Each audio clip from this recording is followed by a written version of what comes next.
Pied au plancher, poignée dans le coin, automoto sur la une. Dans le sillage des Formule 1, dans le rugissement des gros cubes, automoto. Et toute l'actualité sur les nouveaux modèles de voitures. Les essais de l'action automobile, c'est aussi dans Automoto sur la une.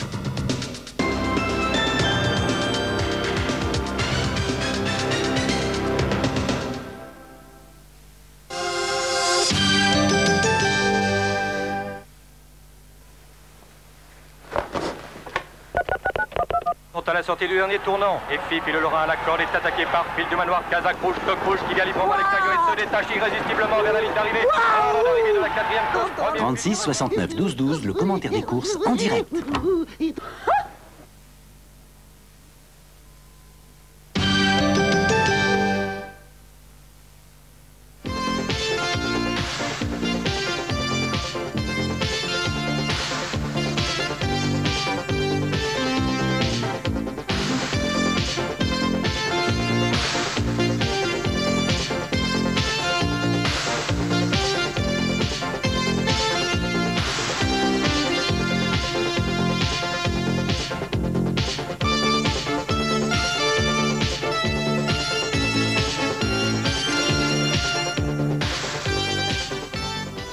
Madame, mademoiselle, monsieur, bonjour. Cet après-midi à Évry, nous avons eu très peur. Pourquoi très peur? Eh bien parce que figurez-vous qu'il y a environ 1 heure, des trombes d'eau s'abattaient sur l'hippodrome. Et cela a rendu d'ailleurs la piste assez collante. Je crois qu'au pénétromètre, elle est à 3,8, ce qui veut dire très souple.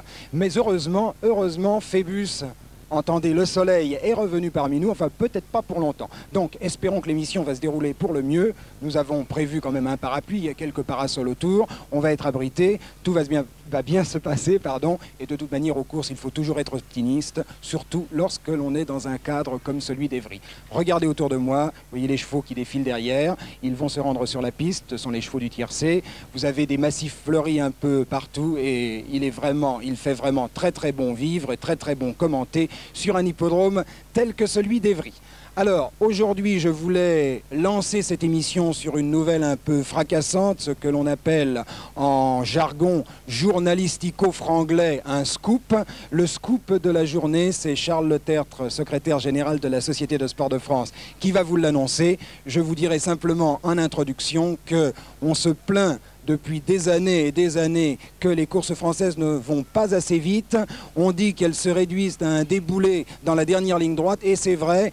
Et l'on dit aussi que c'est la raison pour laquelle les chevaux anglais qui sont entraînés à courir beaucoup plus vite et d'une allure beaucoup plus régulière viennent souvent triompher chez nous.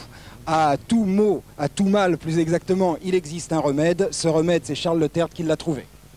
Les dirigeants du sport de France qui l'ont trouvé. Je ne suis pas sûr que ce soit le remède infaillible, mais en tout cas nous allons expérimenter au cours du mois de septembre prochain la chose suivante. À l'occasion de 2 courses qui vont se disputer sur 2100 et 2400 mètres, dont le prix de Minerve, une course du groupe 3, nous allons proposer aux propriétaires de la pouliche de doubler la location de la course si le temps mis par le vainqueur de l'épreuve est inférieur à un temps qui aura été déterminé à l'avance.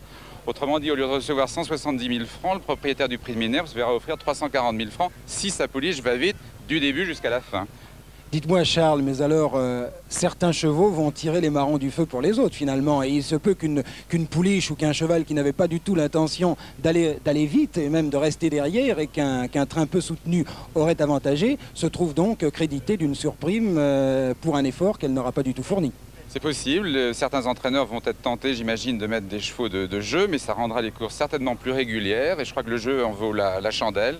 Et nous tenterons donc cette expérience en septembre à 2 reprises à Évry. Eh bien Charles, nous allons prendre la température à chaud auprès d'un entraîneur qui est parmi nous, et ce n'est pas un des plus mauvais, il gagne beaucoup de courses, il s'appelle Robert Collet. Bonjour Robert. Alors vous venez d'apprendre, je suppose cette nouvelle, vous venez de l'apprendre de la bouche de Charles Le Tertre, car nous avons fait notre possible pour la garder secrète jusqu'à ce jour et pour la divulguer donc aux téléspectateurs turfistes de TF1. Voilà donc une nouvelle, un scoop comme je le disais tout à l'heure, qui vient d'être diffusé. Alors qu'en pensez-vous? Quelle est votre première réaction? Bien, bonjour à tous. Ma première réaction, c'est qu'effectivement, je pense qu'il faudra mettre des leaders, des pacemakers, parce qu'il faudra imprimer un train assez régulier à la course si on veut être tenté par l'allocation le double de l'allocation. Bien, alors Robert, vous avez un cheval dans le tiercé, il s'appelle Astronef. Nous avons des raisons d'y croire. Nous allons d'ailleurs en parler un peu plus avant tout à l'heure. Mais je vous propose pour l'instant que nous regardions ensemble, que nous examinions les cotes de ce tiercé. Vous allez découvrir d'ailleurs qu'Astronef se trouve être le favori. Vous le saviez ? Ah non, absolument pas, parce que je pense qu'il va être désavantagé par le terrain. Alors quel que soit le résultat, je pense qu'il fera une valeur un petit peu supérieure dans le bon terrain. Bien, alors nous allons quand même découvrir les cotes de ces concurrents du tiercé, le handicap de l'Essonne, dans lequel, Dominique Savary, il y a 2 noms partants, n'est-ce pas? Oui, absolument, Jean-François, 2 noms partants. La série des forfaits continue décidément dans les tiercés écartés en ce moment, puisque les numéros 11, King Play, et 16, Adios Muchacho, ne vont pas prendre part à cette course. Alors pourquoi? Eh bien le 11, King Play, lui a été victime d'une rhino-laryngite. Quant au numéro 16, Adios Muchacho, eh bien il est tombé boiteux ce matin en sortant de son box. Alors donc 2 concurrents en moins, plus que 14 sur la grille de départ, si on peut dire, d'ici quelques instants, avec les cotes qui apparaissent grâce à la magie de notre réalisateur Karel Prokop, et le numéro 1, Space Hunter, un cheval régulier, qui est à la cote de 8 contre 1. On va passer au numéro 2, Astronef, le cheval de votre invité, Jean-François, à 5 contre 1. C'est le favori de la course, mais un favori timide. Vous le verrez dans quelques instants.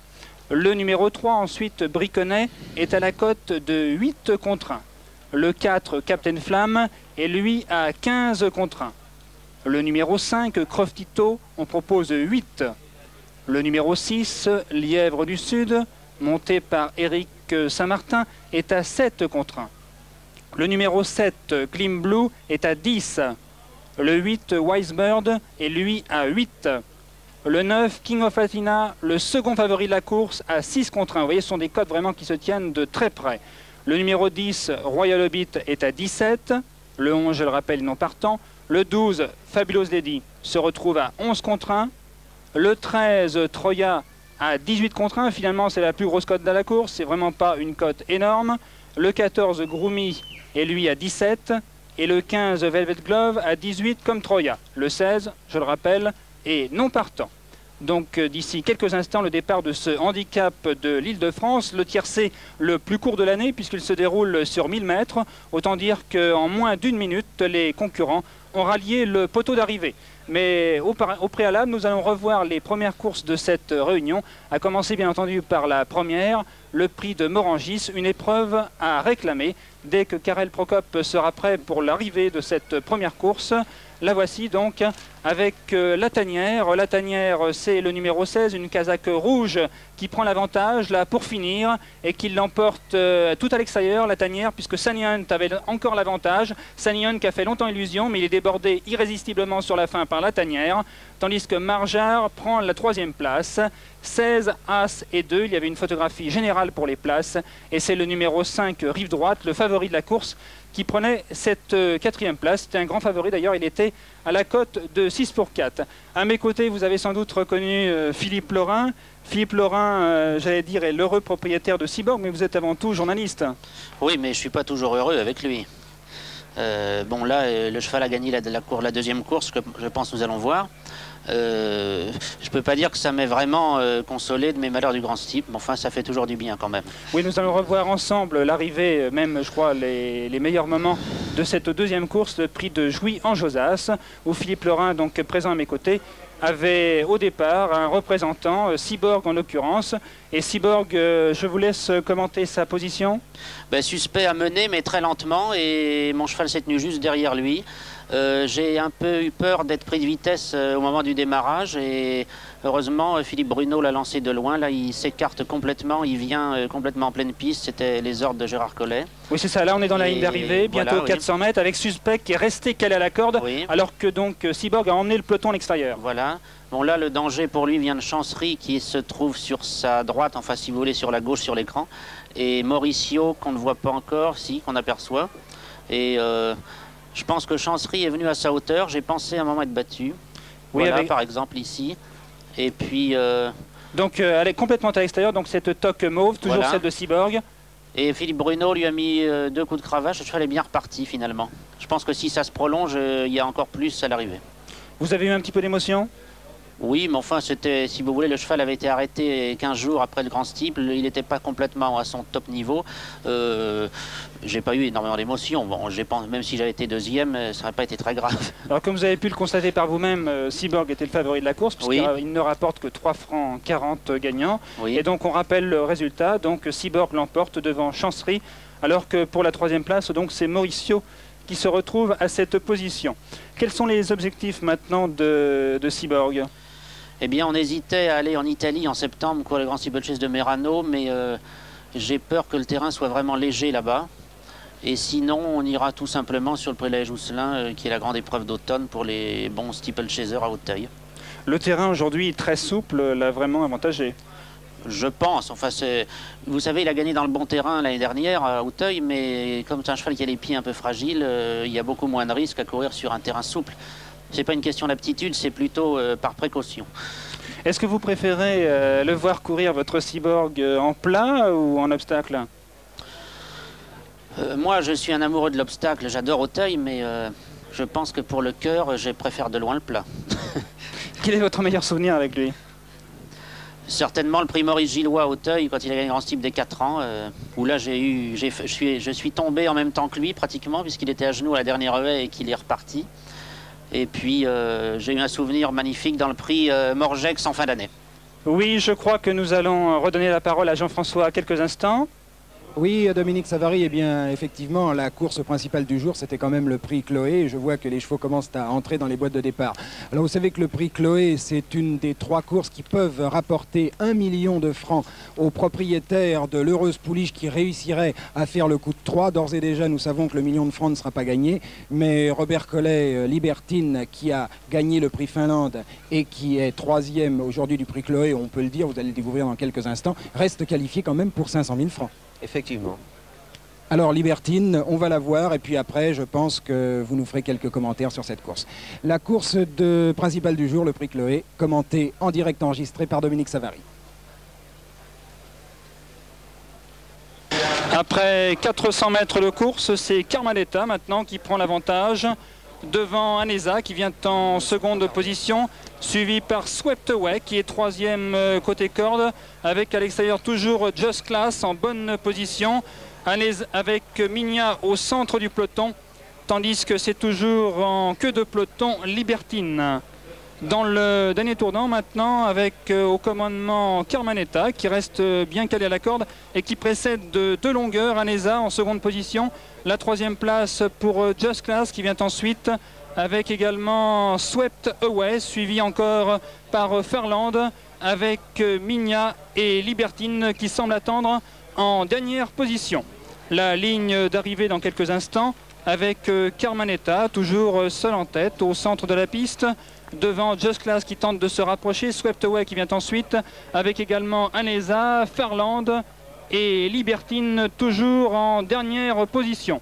Dans quelques instants, les 400 derniers mètres, avec Anesa au centre à la lutte avec Carmanetta, suivi également par Swept Away qui vient très vite, avec aussi Farland, tout à l'extérieur, avec également Minia. Et Libertine maintenant qui a trouvé le passage. On est à 200 mètres de l'arrivée avec Just Class qui vient à son tour côté corde. Just Class avec Swept Away, suivi par Libertine tout à l'extérieur. Encore 100 mètres à faire avec maintenant Swept Away qui prend le meilleur devant Just Class, suivi par Libertine. Pour finir, Swept Away devant Just Class et Libertine. Et bien maintenant, le reportage en direct du tiercé. Ils vont partir d'un instant à l'autre, ils sont partis, c'est à vous Dominique. Oui absolument Jean-François, avec un très bon départ côté corde pour Space Hunter qui profite de son numéro 1 à la corde, un numéro qui n'est pas toujours un numéro favorable d'ailleurs à Évry, nous en saurons plus dans quelques instants. Les concurrents maintenant ont parcouru environ 200 mètres de course, avec Captain Flamme qui se retrouve pour l'instant parmi les mieux placés. J'aperçois Troya ensuite qui n'est pas loin, avec également Groomy qui tente de se rapprocher, avec ensuite Space Hunter, avec Astronef également parmi les premiers. On est maintenant à 400 mètres du but avec Astronef pour l'instant, devant King of Athena qui vient très fort à la corde, avec tout à l'extérieur Fabulous Lady qui est là maintenant avec Space Hunter, avec Troya complètement dans le dehors. On est à 200 mètres du but avec Fabulous Lady le 12 devant Troya à l'extérieur. Ça revient avec Astronef côté corde. Le 12 pour finir devant le 6 maintenant. Le 12, le 6 avec ensuite Troya et Astronef. Le 12, c'est-à-dire donc Fabulous Lady qui l'emporte devant le 6 sans doute Lièvre du Sud. Alors qu'il y a ensuite Troya qui doit, je pense, prendre la 3e place. Ce serait donc 12, 6 et 13, alors qu'Astronef, lui, doit rester, je pense, 4e. Nous allons bien sûr revoir le ralenti ensemble qui nous permettra d'en apprendre un petit peu plus. Il n'y aura peut-être pas finalement photographié l'arrivée de cette course. Avec, là, nous sommes à la distance avec le 12 Fabulous Lady qui prend résolument l'avantage. Fabulous Lady qui file maintenant vers le poteau, alors que Lièvre du Sud, une casaque jaune, se rapproche très fort tout à l'extérieur et domine pour l'instant le 13 Troya en casaque damier blanc et rouge. Encore 50 mètres à faire avec le 12 Fabulous Lady, oui, qui l'emporte. J'attends le poteau, mais ça ne saurait tarder. Le 12 Fabulous Lady devant le 6 Lièvre du Sud et le 13 Troya, une arrivée qui va d'ailleurs être confirmée par le juge officiel, c'est bien ça. Donc le 12 Fabulous Lady qui est à la cote de 11 contre 1. Le numéro 6 Lièvre du Sud, lui à la cote de 7 contre 1. Et le 13 Troya à la cote de 18 contre 1. 12, 6 et 13 avec Fabulous Lady qui était monté par Jean-Luc Kessas. Entraînement Bernard Secli et propriétaire Jackie Clérico. 12, 6 et 13, c'est l'arrivée donc du tiercé de cet après-midi à Évry, dans le handicap de l'Île-de-France.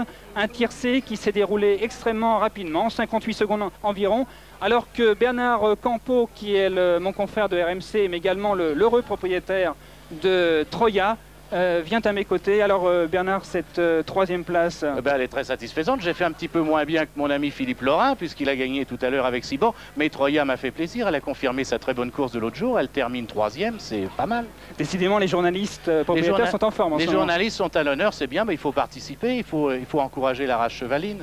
Alors en 2 mots, votre aventure, Bernard, avec Troya, comment devient-on propriétaire de Troya? Troya, c'est une belle aventure. On l'a acheté aux ventes à Deauville et on ne l'avait pas payé tellement cher. Et puis c'est un peu la patience aussi dans les chevaux. Il faut être patient, il faut avoir un bon entraîneur comme Guy Bonaventure, et puis il faut attendre son jour et la chance, car c'est très difficile de gagner une course. Elle réalise, je crois, la meilleure performance de sa carrière. C'est sa meilleure performance, elle a toujours bien couru. Aujourd'hui, elle a bien fini, elle est 3e du tiercé. J'espère que bientôt, elle ne sera plus, comme on dit, médaine, et qu'elle parviendra à gagner. Tant que justement elle n'a pas remporté sa course, ça lui permet d'avoir des poids favorables. Ça lui permet d'avoir des poids favorables. Elle court toujours pour gagner, mais elle n'a pas encore eu la chance. Merci Bernard. Je crois que Jean-François piaffe d'impatience dans le rond de présentation. Je crois que le vainqueur ne saurait tarder à rentrer. Je vous le rappelle, Fabulous Lady, le numéro 12 qui l'emporte devant le numéro 6, Lièvre du Sud, et le 13 Troya, appartenant à Bernard Campo à mes côtés, qui termine 3e. 12, 10 et 13, oui. Les chevaux rentrent justement dans le rond de présentation, les jockeys vont aller se peser, je pense qu'ensuite ils viendront à notre micro, mais j'ai à mes côtés toujours Robert Collet qui nous a fait la